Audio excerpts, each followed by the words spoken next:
All right, we're here with Angelo Batio at GoDPSMusic, July 2017.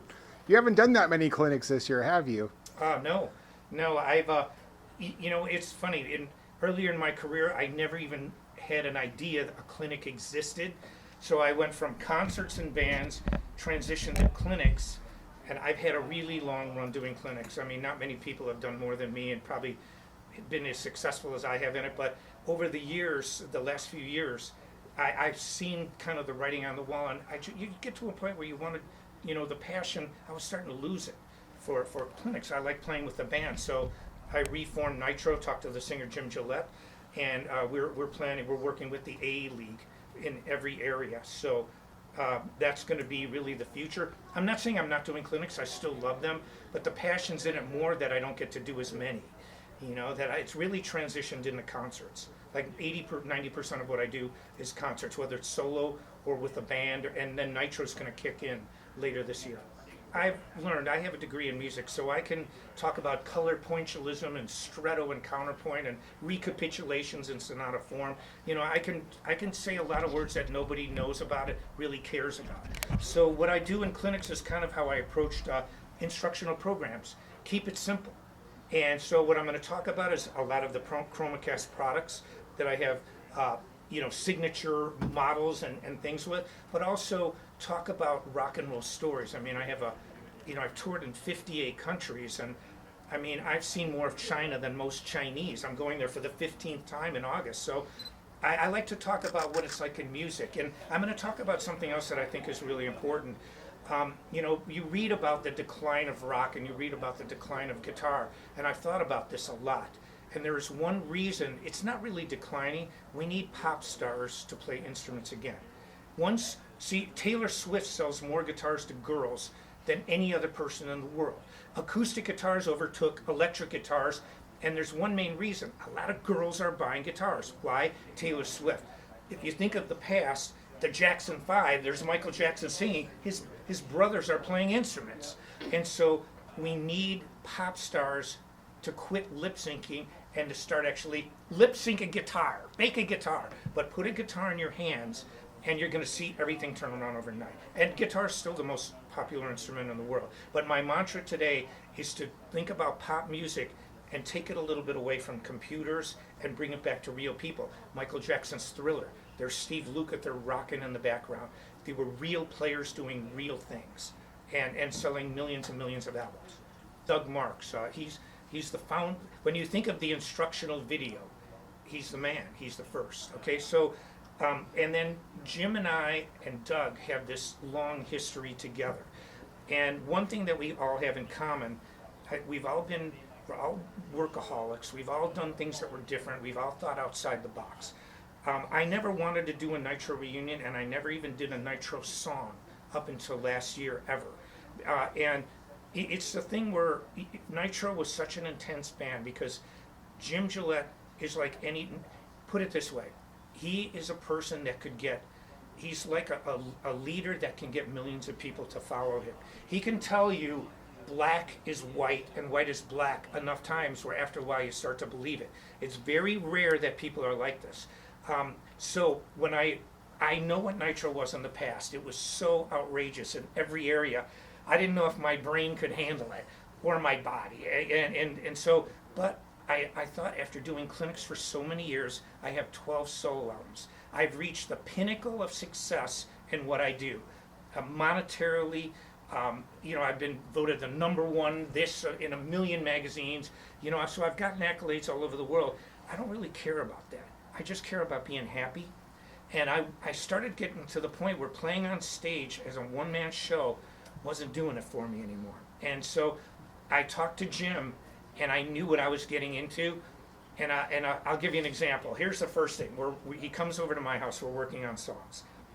And we are prolific writers. People never gave us credit for the songs that we wrote. And I have an iconic song in No Boundaries. Oh, we can't write. Well, I have one of the most famous instrumental songs on guitar that there is. But I wrote it, but I can't write. And so Jim and I, we've always known songwriting's the key. All of a sudden, I'm programming these drums, and I'm a really, really good programmer. I've done it for decades. And So I do all the nuances, and I'm saying, Jim, we don't need a drummer anymore. This is metal. And he goes, yeah, you're right. So we're working. He goes, who are we going to get for drums? And I go, I don't know. Who do you want? He goes, well, who can play this stuff? I don't know. He goes, how about Chris Adler from Lamb of God? He goes, do you know him? I go, no. He goes, we're going to get him. And so then I realized, but this is Jim. And our producers, Kane Churko and his father Kevin did Sound of Silence by Disturbed. They did Ozzy Osbourne. They did Five Finger Death Punch. They did what's the new band with their female singer that just got a gold record? Like As I Lay Dying, or one of those bands. All That Remains, I can't remember. But they are the #1 production team in metal out there. Who's our producer? Kane. And so this is the way Jim rolls. And so that's what the reformation of Nitro. When we start touring, it's going to be outrageous. I mean, he's that kind of person. And I'm behind him, meaning that I'm a kind of person where I put out a video of my double guitar playing the Star Spangled Banner on Facebook, 1.3 million views. Speed Kills with Metal Method with Doug, 17 million. So I've got this other thing. So between me and Jim, it's going to be nuts. But the reason I reformed Nitro is I asked myself, I'm not young anymore, but I still have all my skills. I feel fantastic. I have no aches and pains, anything. I feel like a kid. But I said, what's going to make me happy? What do I want to do? Because to me, I've done everything I've wanted in my life. I don't go by a rule book. I don't go by plan B. I only had plan A. That's it. And so I live my life exactly the way I want to do it. If I want to do something, I do it. If I don't, I don't. And I don't care, because I don't care about money, because I make money because I don't care. If I worried, then I wouldn't. I don't care about a lot, meaning I only care about what makes me happy. And I want to surround myself with great people. That's key in life. And so Nitro makes me happy. I crack up. Some of the stuff, Jim will just say something so far gone and off the wall, and we end up doing it. I mean, we shattered glass. He shattered glass with his voice. We advertised it in the old BAM magazine. We didn't know how to do it. We had no clue. We had 1 month to figure this thing out, but we did it. He walked down stage on Gazzari's and did it. And it was on Mythbusters, but I know that's how Nitro is. So it's a long explanation, but it's a life lesson for people that you don't have to live other people's lives. If you enjoy doing something, if you have the passion for it, you can do it your whole life. Tony Bennett's 90 years old. He's still singing great. I want to play. I don't care if I'm in a wheelchair. As long as I can do this, I'll do it. And so I just want to keep playing and doing what I like to do. How about Victor Wooten becoming part of the project? How did that come about? Well, again, another A-list guy. We only have A-list people working with us. Chris Adler brought him up. He said, he's of two schools. Chris is the greatest drummer I've ever played with, and I've played with virtually everybody. And he's not schooled. So when he writes a drum chart, I swear it looks like caveman hieroglyphics. But his playing, not since Alex Van Halen has a drummer had a sound. When you hear Chris Adler's snare drum, it is Chris Adler, and it's very rare that a drummer can get his own tone. Like you hear Carmine and Vinny Appice, when they play, they have a sound that's this big, full sound. Well, Chris has got that, but he's also got these young chops where his feet are like, he can play anything. And it's really, really incredible to work with him. But we were talking about this because he actually signed on to be a hired gun. We were going to pay him to do the record, which is what we would normally do. But then we got along so well, he became a full member. So he's not leaving Lamb of God, but he's a full member of Nitro, and he only is touring with them 2 or 3 months this year. We've been working with him early in the past, but he recommended Victor. He goes, let's just blow this thing up. He goes, let's find the greatest bass player we can find on the planet. And so Victor wanted to do a metal project, and Chris's buddies with him. And Chris, he goes, and when Chris approached Victor, Victor goes, "Oh yeah, Michelangelo, that guy that plays 2 guitars." He goes, "I'm a fan." He goes, "I'm into it." So then we gave him the song, and see, here's a great thing. I'm playing 7th string, so my bandwidth is here. He's only a 4-string bass player, but I personally think he's the greatest bass player on the planet. I don't think anybody can touch what he does, and he's so musical. So in the context of Nitro, I'm playing like this low stuff, and he's almost playing lead bass in between. But he agreed to do it. He's only playing on the record, but he wants to do live shows when we can accommodate him. We're using right now on tour, I hope I said Matt's last name right, Matt DeVries. He played in Fear Factory. He also played in Lamb of God as bass player, filling in for their bass player. So he's going to be our touring bass player in the near future, and he's really great and a really cool guy. But Victor was Chris's idea. Victor was a fan of mine, and he liked what we did. And we're releasing our first song called "It Won't Die" with the foursome in about a week and a half. Oh, wow. Yes, it's amazing. Yeah, and Kane Shurko produced it. You know, the producer I told you about. He's our producer from here on out. So it's going to be great. So yeah, big plans for this year for Nitro Well, then. you know, I don't want to ever say it's going to do this and do that, but all we're doing is the best that we can. And, you know, I have been out there performing ever since. I have 12 solo albums out. I'm a prolific releaser and writer of music and releasing it. We are not trying to relive the past. We're not shying away from the past either. We're releasing a movie next Tuesday. It's really great because it pays tribute to what we've done. We're not trying to show that we're trying to forget about this, but we are not going to be a band that plays with LA Guns and Great White and Red. Our music is completely different than that. But conversely, we are not trying to be this young new metal band. But Jim has a great death metal voice, but he's a singer. So he sings, and his voice sounds exactly the same. He can sing all the highs. His voice sounds, if you put on old Nitro and new, when you hear him sing, it's like, there's no years difference. But I think it's going to be real. I think people are going to like it, you know, and we have high hopes, but you never know. Very good. But we believe in it. You know, that's the main thing. What are you going to do for your next instructional video? We're going to do, Doug is here right now. I released a thing, we did this through Metal Method. I study jazz guitar, and what I did was, it's an introduction to jazz. And I found like a lot of young guitar players now did what I did. I didn't start playing rock.